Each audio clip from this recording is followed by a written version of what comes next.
अतवार के में कौन काम बा? अतवार के तले बिहान हो पैसा अरे पर पैसा के दस के ना का अब की पारी बोलबो एगो लौर बिग देवता रे लागत पैसा पैसा करे। मदन कुमार जी पढ़ी ना पूछे तो यहाँ ले ई हां पढ़ेला हो ना चगेला कौन क्लास में? आड़ी बाड़ी में बड़ा फालतू लेके आइल बा। यहाँ के पिताजी कनी हम मिस्त्री साहब होका तो बैठल बनी कनी कि मिंटू जी बड़ा मन दुख तो रहता हमर कनी का तो कनी की पढ़त नहीं के पढ़ी है इनका मन लायक पढ़ाई होई तो कहे के भालो का कि माता गौरी के ललनवा के पुकार करतारी। गायकी में थोड़ा मधुरता के साथ में होना चाहिए और और जब से खड़ा होता है तब से गेहूं के कान पर हाथ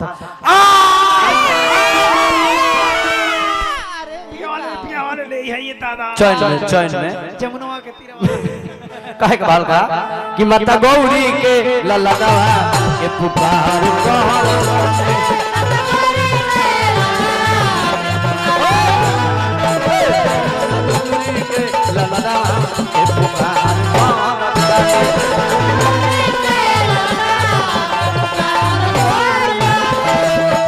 चलिए हमरा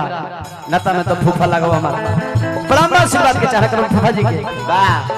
ए देव सुमी रन में आई हम गुहार करतानी। जय हो बाबा रेला हो रेला एकरा में भाव बा बढ़िया निशा जी खासा बीगे के बा नाचे कने के धोतिया हिलावे बा ए देवा सुमी रन में आई हम तोहार करतानी माता गौरी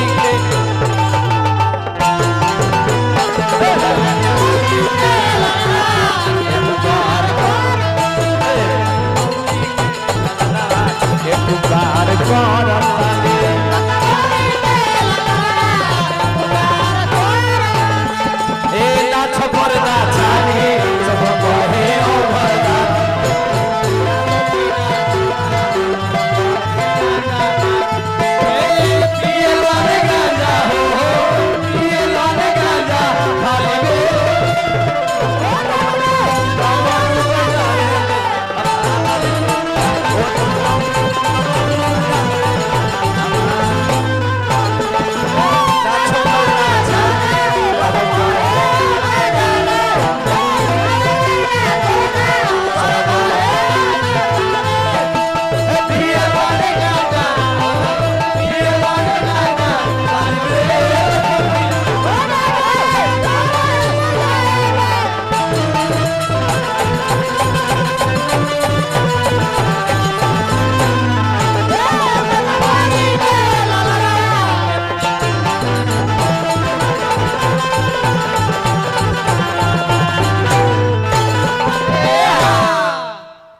तोड़ा के महेंद्र पांडे जी के माध्यम से पांडे परिवार के तरफ से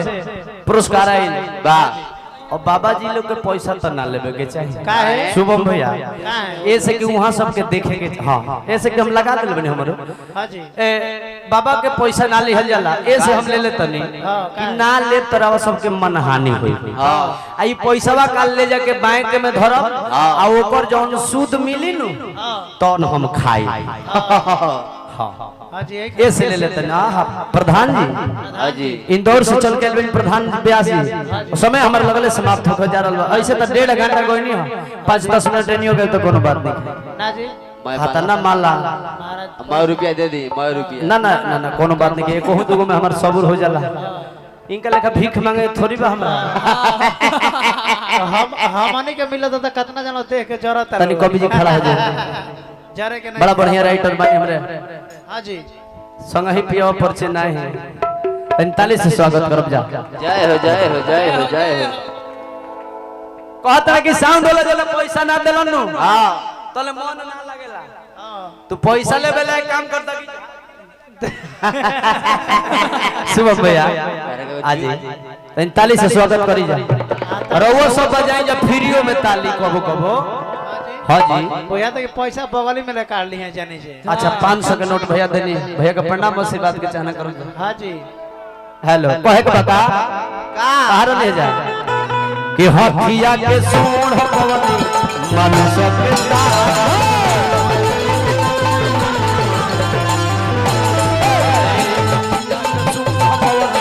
मनुष्य के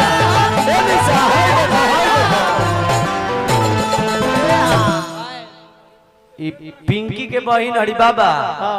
वह कमलबास कुंवर जी के हमारे गुरु जी के जौन पिंकी उनके बहिन छोट हरी ई 4 बहिन हरी एक जना के हमारे गुरु जी हाँ एक जना के गुरु जी लेते नहीं एक जना यहाँ के लेते प्रोग्राम में प्रोग्राम तो हथिया के सूंड पवनी मनुष्य के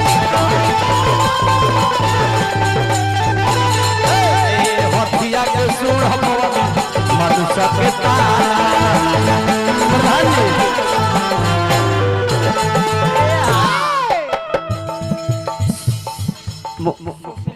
सुशील मिश्र जी पिथनी के धरते सुशील बाबा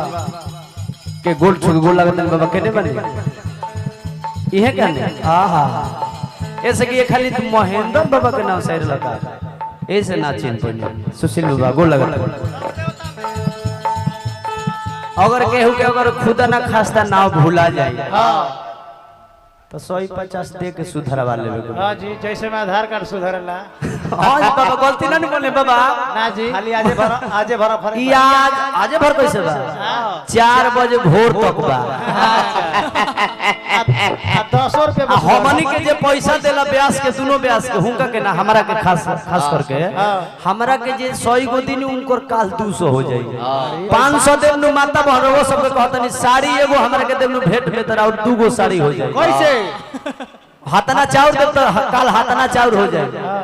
500 देव तो 1000 हो जाए कैसे अरे वो सबके विश्वास नहीं खे इचको नहीं खे तो लिया के देखी जा और वहू से विश्वास नहीं खे तो हमार मोबाइल नंबर लिख ली 4 बजे भोर में लगाई हमें जले चल जब तो बने बताई ए देवर सुमिरन में आई हम गुहार करिले ए बाबा राग दिखाई रहा बाबा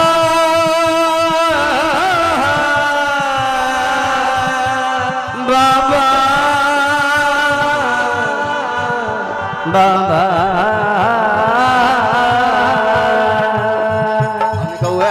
ए देवर सुमिरन में आई हम गुहार करिले माता गौरी के ललना